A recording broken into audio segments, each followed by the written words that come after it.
አርብ ጠዋት ኦክቶበር 3 2025 ዓ.ም የቀድሞው የአሜሪካ ፕሬዝዳንት ባራክ ኦባማ በሚሊዮኖች ለሚቆጠሩ ተከታዮቻቸው ልብ የሚነካ አንድ ግልጽ ምስክርነት አጋርተዋል።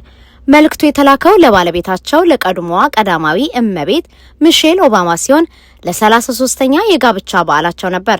ነገር ግን ይህ መልእክት ከተራ የእንኳን አደረሰሽ ምኞት የዘለለ የአንድ ዘመን ታሪክ፣ የፈተና ጊዜያትን ያላቋረጠው አጋርነት የሚናገር ጥልቅ ታሪክ በውስጡ ይዟል። ባራክ ኦባማ በትዊተር ገጻቸው ላይ እንዲህ ሲሉ ጽፈዋል። በህይወቴ ከወሰንኳቸው ውሳኔዎች ሁሉ ምርጡ አንቺን ማግባቴ ነው። ሚሼል ኦባማ፣ ለ33 ዓመታት ጥንካሬሽ፣ ግርማ ሞገስሽና ጽናትሽ ሳደንቅ ቆይቻለሁ። ይህን ሁሉ ነገር ስታደርጊ ደግሞ እንዴት እንደምታምሪ። መልካም የጋብቻ በዓል። ይህ መልእክት የዓለምን ሀያል ሀገር ለ8 ዓመት የመሩ ሰው በህይወታቸው እስከ ሁሉ የላቀ ክብር የሚሰጡት ለፖለቲካ ስኬታቸው ሳይሆን ለትዳራቸውና ለፍቅራቸው መሆኑን ያሳያል። ፍቅራቸው የሚጀምረው ከፖለቲካው መድረክ በራቀ በቺካጎ ከተማ በሚገኝ አንድ የህግ ተቋም ውስጥ ነበር። ፍቅሩ ሲጠነሰስ ሚሼል በወቅቱ በህግ ድርጅት ውስጥ ስኬታማና የተከበረች ጠበቃ ነበረች። ባራክ ኦባማ ደግሞ በሃርቫርድ የህግ ትምህርት ቤት እየተማረ ለክረምት ስራ የተቀጠረ ወጣት ነበር። ሚሼል የእሱ አማካሪ እንድትሆን ተመደበች። መጀመሪያ ላይ ለፍቅር ጥያቄው እሺ ለማለት አመንትታ የነበረ ቢሆንም የባራክን ሰከን ያለ ስብዕና፣ ስለ ማህበረሰብ የነበረው ጥልቅ እይታና የማሳመን ችሎታውን ስትመለከት ግን ልቧ መቅለጥ ጀመረ። ያኔ የጀመረው ግንኙነት የሁለት ሰዎች የፍቅር ታሪክ ብቻ አልነበረም። ይልቁንም የሁለት ዓለሞች ጥምረት ነበር። አንዷ በጽኑ መሰረት ላይ የቆመች ጠንካራ ባለሙያ፣ ሌላኛው ደግሞ ዓለምን የመለወጥ ህልም የነበረው ተስፈኛ ወጣት። ይህ ጥምረት ወደፊት ለሚመጡ ታላላቅ ፈተናዎችና ድሎች መሰረት የጣለ ነበር። ከቺካጎ የፖለቲካ መድረክ እስከ ዋሽንግተን ዲሲው ዋይት ሀውስ ድረስ የነበረው ጉዞ በፈተና የተሞላ ነበር። በምርጫ ቅስቀሳ ወቅት የሚደርሱ የግል ጥቃቶች፣ የፖለቲካ መድረክ ውጣ ውረዶችና በዓለም አቀፍ ደረጃ የሚጠበቅባቸው ኃላፊነት የፈጠረው ጫና ቀላል አልነበረም። በዚህ ሁሉ ውስጥ አበው ከጠንካራው ሴት በስተጀርባ እንዲሉ ሚሼል ኦባማ የባራክ የፍቅር አጋር ብቻ ሳትሆን ዋነኛ አማካሪው፣ የቅርብ ወዳጁና የህሊናው ድምጽ ነበረች። ባራክ ኦባማ በተደጋጋሚ እንደተናገሩት የሚሼል ቀጥተኝነት ከመሬት ላይ ካለው እውነታ ጋር ያላት ግንኙነት በዋይት ሀውስ ውስጥ እንዳይጠፋና ማንነቱን እንዳይስት ትልቅ ዋልታ ሆኖለታል። የእነሱ ጥምረት በዓለም ፊት ለታይታ የሚቀርብ ሳይሆን በግል ህይወታቸው ውስጥ የተፈተነ የጸና አጋርነት መሆኑን ብዙዎች ይመሰክራሉ። የኦባማ መልእክት ጥንካሬሽ፣ ግርማ ሞገስሽና ጽናትሽ ሲል የሚጠቅሰው ሚሼል እንደ ቀዳማዊ እመቤት ብቻ ሳይሆን እንደ እናት፣ እንደ ባለሙያና እንደ ማህበራዊ ተሟጋች ያሳየችው ዘርፈ ብዙ ብቃት ነው። ይህን ሁሉ ነገር ስታደርጊ ደግሞ እንዴት እንደምታምሪ የሚለው የፍቅርና የጨዋታ ቃል ደግሞ በከባድ ኃላፊነቶች መካከል ያልጠፋውን የፍቅራቸውን ህያውነትና ወዳጅነታቸውን ያሳያል። ይህ የ33 የትዳር ዓመታት ጉዞ ለብዙዎች ትልቅ የመነቃቃት ምንጭ ነው። በስልጣንና በዝና ከፍታ ላይ ሆነውም የህይወት እውነተኛ ትርጉምና ደስታ የሚገኘው በቤተሰብ በፍቅርና በጋራ በሚገነባ አጋርነት ውስጥ መሆኑን ያስተምራል።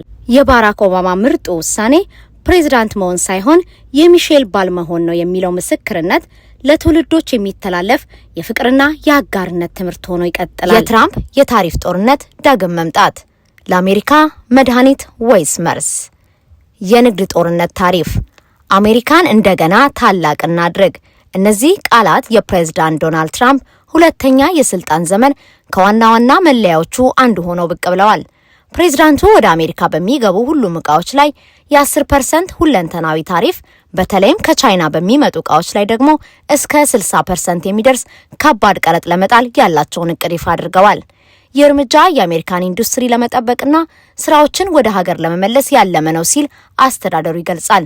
ነገር ግን ከፋርማሲዎች እስከ መኪና መሸጫዎች፣ ከቤት ዕቃዎች መደብሮች እስከ ግሮሰሪዎች ድረስ ይህ ውሳኔ በእያንዳንዱ አሜሪካዊ የዕለት ተዕለት ኑሮ ላይ ምን አይነት ተጽዕኖ ያሳድራል? ይህ ፖሊሲ ለአሜሪካ ኢኮኖሚ መድኃኒት ወይስ መርዝ? ዛሬ በዛ ሀበሻ የትራምፕን የታሪፍ ፖሊሲ ከጀርባ ያሉትን ምክንያቶች፣ ሊያስከትል የሚችለውን ሰፊ ኢኮኖሚያዊ አንድምታና በተለይ እንደኛ ላሉ ኢትዮጵያዊ አሜሪካውያን ማህበረሰብ ምን ትርጉም እንዳለው በጥልቀት እንመለከተዋለን። አብረን እንቆይ። የታሪፍ ምክንያት፣ አሜሪካን መጀመሪያ። የትራምፕ አስተዳደር ለዚህ የታሪፍ ፖሊሲ የሚሰጠው ዋና ምክንያት አሜሪካን መጀመሪያ፣ አሜሪካ ፈርስት የሚለው መርህ ነው። ሀሳቡ ቀላል ነው። የአሜሪካ ኩባንያዎችና ሰራተኞች ከውጪ ከሚመጣ ፍትሃዊ ያልሆነ ውድድር መጠበቅ። አስተዳደሩ እንደሚለው እንደ ቻይና ያሉ ሀገራት ርካሽ የሰው ኃይልን የመንግስትን ድጎማዎችን በመጠበቅ ምርቶቻቸውን በአሜሪካ ገበያ ላይ በርካሽ ዋጋ በመሸጥ የአሜሪካን ኩባንያዎችን ከውድድር ውጭ ያደርጋሉ። ታሪፍ በመጣል ከውጭ የሚመጡ ዕቃዎች ዋጋ እንዲጨምር ያደርጋል። ይህ የአሜሪካ ኩባንያዎች ምርቶች በዋጋ ተወዳዳሪ እንዲሆኑ ያደርጋቸዋል። ሁለተኛው ምክንያት ብሔራዊ ደህንነት ነው። በተለይ እንደ መድኃኒትና ወታደራዊ ቁሳቁሶች ባሉ ወሳኝ ዘርፎች ላይ በውጭ ሀገራት ላይ ያለውን ጥገኝነት መቀነስ የአሜሪካን ደህንነት ለማስጠበቅ አስፈላጊ ነው የሚል መከራከሪያ ያቀርባሉ። በመጨረሻም ይህ ፖሊሲ ኩባንያዎች ምርቶቻቸውን ወደ አሜሪካ እንዲመልሱ በማበረታታት ለአሜሪካውያን አዲስ የስራ ዕድሎች ይፈጥራል ተብሎ ይታመናል። የዕለት ተዕለት ኑሮ ላይ ያለው ተጽዕኖ፣ የሸማቾች ሸክም። ምንም እንኳን የታሪፍ ዓላማ የአሜሪካን ኢንዱስትሪ ለመጠበቅ ቢሆንም አብዛኞቹ የኢኮኖሚ ባለሙያዎች እንደሚስማሙበት የዚህ ፖሊሲ የመጀመሪያና ቀጥተኛ ተጽዕኖ የሚታየው በሸማቾች ላይ ነው። ታሪፍ በመሰረቱ በውጭ ዕቃዎች ላይ የሚጣል ቀረጥ ሲሆን ይህንን ቀረጥ የሚከፍሉት አስመጪ ኩባንያዎች ናቸው።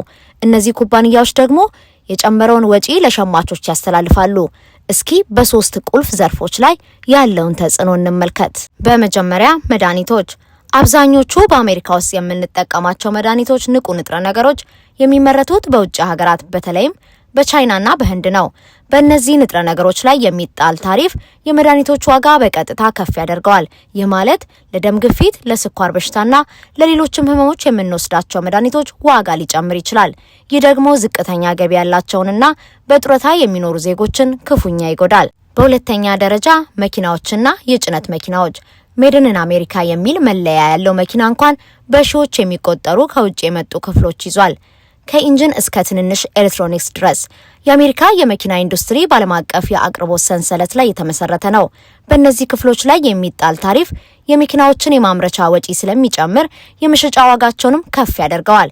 ይህ ደግሞ አዲስ መኪና ለመግዛት የሚፈልጉ ሸማቾችን ከመጉዳትም በላይ የአሜሪካን የመኪና ኩባንያዎች በዓለም አቀፍ ደረጃ ተወዳዳሪነታቸውን ሊቀንስ ይችላል። በሶስተኛ ደረጃ የቤት ዕቃዎች። ይህ ምናልባት የታሪፍን ተጽዕኖ በቀላሉ ለመረዳት የሚረዳን ዘርፍ ነው።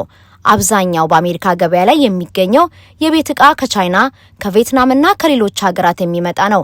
በእነዚህ ላይ የሚጣል የ10% ወይም ከዛ በላይ ታሪፍ በቀጥታ የሶፋ፣ የአልጋና የጠረጴዛ ዋጋ ላይ ይጨምራል። ሰፊው የኢኮኖሚ አንደምታ። የታሪፍ ተጽዕኖ በሸማቾች ላይ ብቻ አያበቃም። ሰፋ ያለ የኢኮኖሚ ሰንሰለታዊ ግብረ መልስ ይኖረዋል። የዋጋ ንረት። ታሪፍ በሁሉም የውጭ ዕቃዎች ላይ ሲጣል ከልብስ እስከ ኤሌክትሮኒክስ፣ ከምግብ እስከ የግንባታ ዕቃዎች ድረስ የሁሉም ነገር ዋጋ ይጨምራል። ይህ ደግሞ አጠቃላይ የዋጋ ንረትን ያባብሳል።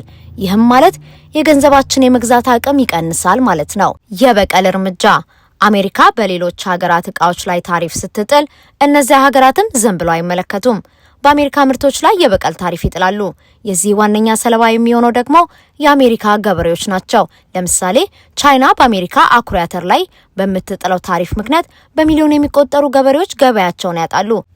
የኢትዮጵያ አሜሪካውያን ማህበረሰብ ላይ ያለው ተጽዕኖ። ለኛ ማህበረሰብ ይህ ፖሊሲ የተለየ አንደምታ ይኖረዋል።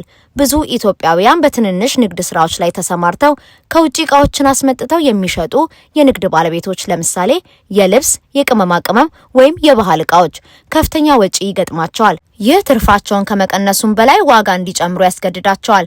ይህም ከደንበኞቻቸው ጋር ሊያጋጫቸው ይችላል። በተጨማሪም እንደ ማንኛውም የስራ መደብ ላይ ያለ ማህበረሰብ የኑሮ ውድነት መጨመር የቤተሰብን በጀት ይፈታተናል።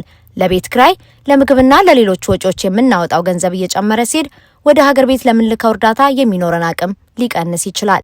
በመጨረሻም ጥቅሙ ወይስ ጉዳቱ? የትራምፕ የታሪፍ ፖሊሲ በአንድ ትልቅ ጥያቄ ላይ ያጠነጥናል። የአሜሪካን ኢኮኖሚ ከውጭ ውድድር በመጠበቅ የሚገኘው ጥቅም ሸማቹ ከሚሸከመው የዋጋ ጭማሪ፣ ሌሎች ሀገራት ከሚወስዱት የበቀል እርምጃና በዓለም አቀፍ የንግድ ስርዓት ላይ ከሚፈጥረው አለመረጋጋት ይበልጣል ወይ? የአስተዳደሩ ደጋፊዎች የአጭር ጊዜ ህመሙ ለረጅም ጊዜ ጥቅም ማለትም ጠንካራና ራሱን የቻለ የአሜሪካ ኢንዱስትሪ ለመገንባት አስፈላጊ ነው ይላሉ። ተቺዎች በበኩላቸው ፖሊሲው የአሜሪካንን ሸማቾች የሚቀጣ፣ የቅርብ አጋሮችን የሚያራርቅና የዓለምን ኢኮኖሚ ወደ አደገኛ የንግድ ጦርነት የሚከት ነው ሲሉ ይሟገታሉ። እውነታው ምናልባትም በሁለቱ ጽንፎች መካከል ሊሆን ይችላል። ነገር ግን አንድ ነገር ግልጽ ነው።